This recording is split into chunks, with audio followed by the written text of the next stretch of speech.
So hello everyone, मैं सोनी आप सभी का स्वागत करती हूँ हमारे अपने YouTube channel the com stream में। तो हमारे चैनल पे आपको कॉमर्स स्ट्रीम के सभी सब्जेक्ट के सभी टॉपिक से रिलेटेड वीडियोस मिल जाएगी। तो आज के हम इस वीडियो में बात करने वाले हैं कॉमर्स स्ट्रीम के सबसे इम्पोर्टेंट टॉपिक के बारे में, अकाउंटिंग के बारे में। ठीक है, तो वीडियो को स्टार्ट करते हैं। टॉपिक है अकाउंटिंग। तो आइए इसकी डेफिनेशन को समझते हैं।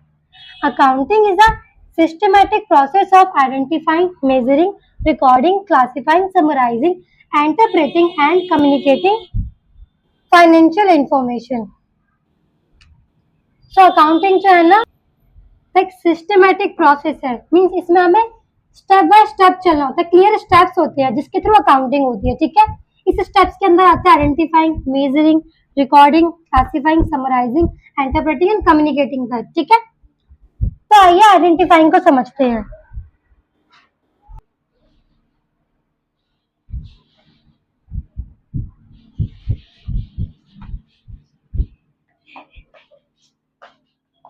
Identifying financial transaction and event. तो इसमें ना बिजनेस रिलेटेड ट्रांजैक्शन को पहचानते हैं और फिर देखते हैं कि क्या वो मॉनेटरी टर्म्स में है कि नहीं है। सपोज ये राहुल है, इसने एक बिजनेस स्टार्ट किया, फिर उस बिजनेस में प्रोडक्शन के लिए वो मशीनरी लेकर आया जिसकी कॉस्ट 2 लाख रुपए थी। ठीक है, वो जो मशीनरी है वो उससे फर्दर प्रोडक्शन करेगा। उसके बाद उसने एक टीवी परचेज की जिसकी कॉस्ट 20,000 रुपए है। तो टीवी उसने अपने घर के लिए परचेज की है। हमें पहचानना है कि कौन सी बिजनेस रिलेटेड ट्रांजैक्शन है या नहीं है। मशीनरी लेकर आया, इससे वो फर्दर प्रोडक्शन करेगा, तो ये बिजनेस से रिलेटेड ट्रांजैक्शन हुई और ये मॉनेटरी टर्म्स में भी है, तो ये बिजनेस रिलेटेड ट्रांजैक्शन भी है, मॉनेटरी टर्म में भी है, तो ये तो है भाई। और ये टीवी लेकर है, तो क्या इससे वो फर्दर प्रोडक्शन करेगा? क्या इसने बिजनेस के यूज के लिए टीवी खरीदी है? जी नहीं, तो ये बिजनेस से रिलेटेड ट्रांजैक्शन नहीं है। भले ही ये मॉनेटरी टर्म्स में है लेकिन ये बिजनेस से रिलेटेड ट्रांजैक्शन नहीं है।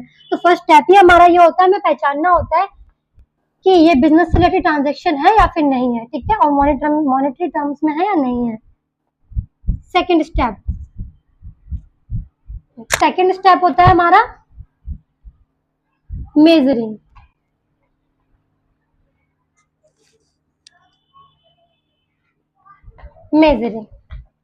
मेजरिंग में हम मेजर करते हैं कि मॉनेटरी जो ट्रांजैक्शन होती है ना, ये देखते हैं कि मॉनेटरी टर्म्स में है या नहीं है। मॉनेटरी ट्रांजैक्शंस को लेते हैं। ठीक है, जो बिजनेस ट्रांजैक्शन है वो मॉनेटरी टर्म्स में है तो वो ली जाएंगी ट्रांजैक्शन।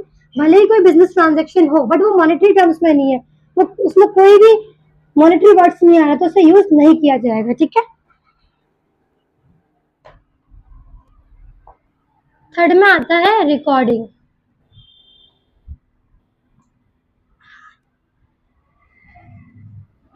ठीक है, रिकॉर्डिंग में क्या करते हैं हम, जितनी भी हमारी फाइनेंशियल ट्रांजैक्शंस हैं, बिजनेस से रिलेटेड ट्रांजैक्शन है, उसको हम पहली बार रिकॉर्ड करते हैं।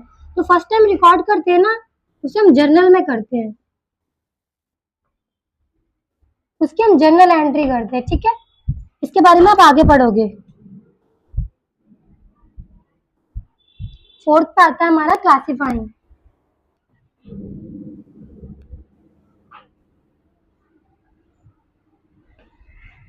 अब देखिए क्लासिफाइंग का मतलब क्या होता है।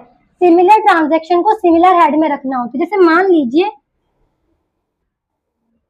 ये सेल्स अकाउंट है। ठीक है, तो सेल्स रिलेटेड जितनी भी ट्रांजैक्शन होगी ना वो सेल्स अकाउंट में जाएगी, फिर चाहे वो क्रेडिट सेल हो या फिर कैश में सेल्स हो। हमने जो माल बेचा है वो कैश में बेचा है या फिर उधार पे बेचा है, ठीक है, वो सारी ट्रांजैक्शन सेल्स अकाउंट में चली जाएंगी। क्लासिफाई करते हैं हम उसको। ठीक है, सेल्स वाली ट्रांजैक्शन सेल्स अकाउंट में और परचेज से रिलेटेड ट्रांजैक्शन परचेज अकाउंट में। उधारी पे परचेज किया हो तो परचेज अकाउंट में, कैश में परचेज किया तो भी परचेज अकाउंट में। ठीक है, परचेज से रिलेटेड ट्रांजैक्शन परचेज अकाउंट में। इस प्रकार हम क्लासिफाई करते हैं। फिफ्थ स्टेप आता है हमारा समराइजिंग।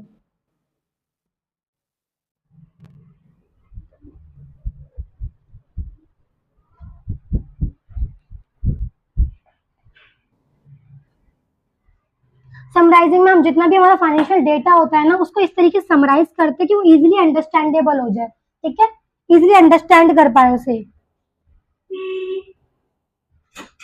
इसके अंदर ना हमारे 3 चीजें आती हैं। पहला आता है हमारा ट्रायल बैलेंस, सेकंड आता है हमारा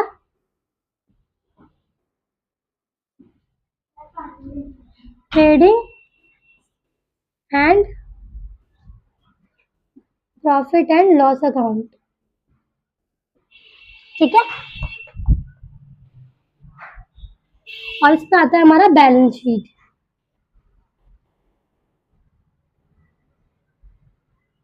बैलेंस शीट, ठीक है। Trading and profit and loss account और बैलेंस शीट, ये दोनों ना फाइनेंशियल स्टेटमेंट भी कहते हैं इसे, ठीक है।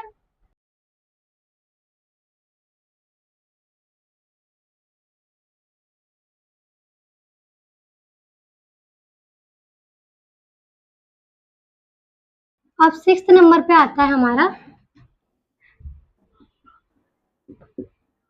एनालिसिस एंड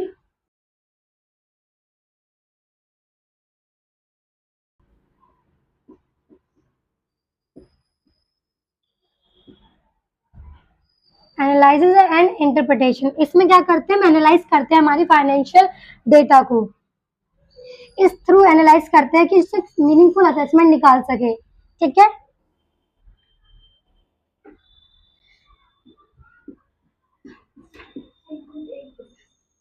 फिर आता है हमारा 7th स्टेप। इसमें हम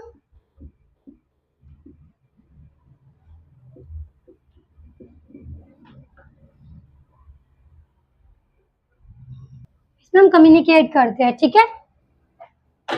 मतलब फाइनेंशियल जो डेटा था ना उसको हमें कम्युनिकेट करना होता है उसके यूजर्स को। जैसे कि यूजर कौन कौन हो सकता है, सप्लायर्स हो सकते हैं, कस्टमर हो सकते हैं,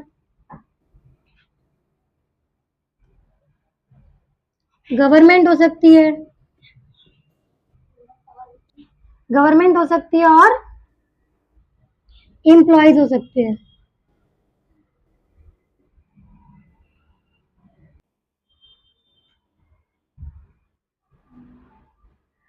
सप्लायर्स जो होते हैं ना वो इंटरेस्टेड होते हैं फाइनेंशियल पोजीशन को जानने के लिए, क्योंकि अगर वो किसी कंपनी को रॉ मटेरियल प्रोवाइड कर रहे हैं तो उन्हें ये देखना होता है कि, क्योंकि कभी कभी कंपनी जो होती है ना वो उधार में माल परचेज कर लेती है, ठीक है, रॉ मटेरियल परचेज करती है, तो उन्हें ये देखना होता है कि क्या वो जिस कंपनी को रॉ मटेरियल क्रेडिट पे दे रहे हैं क्या वो उसका जो अमाउंट है वो वापस कर पाएगी या नहीं कर पाएगी। तो इसलिए सप्लायर इंटरेस्टेड होते हैं फाइनेंशियल पोजीशन को जानने के लिए।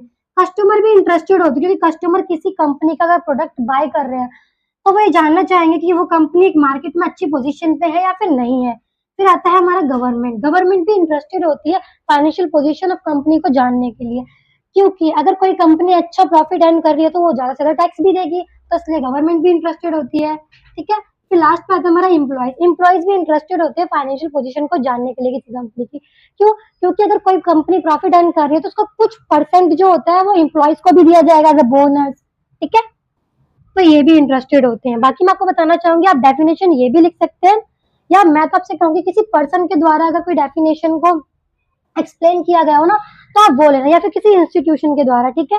इससे ना आपको एग्जाम्स में अच्छे मार्क्स मिलेंगे।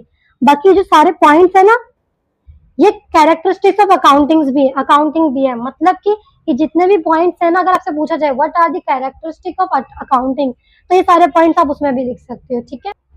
तो आई होप आपको ये वीडियो पसंद आई हो, तो लाइक कर देना, शेयर कर देना, सब्सक्राइब कर लेना हमारे यूट्यूब चैनल को, और हाँ बेल आइकन को हिट करना मत भूलिएगा। तो फिर मिलते हैं नेक्स्ट वीडियो में।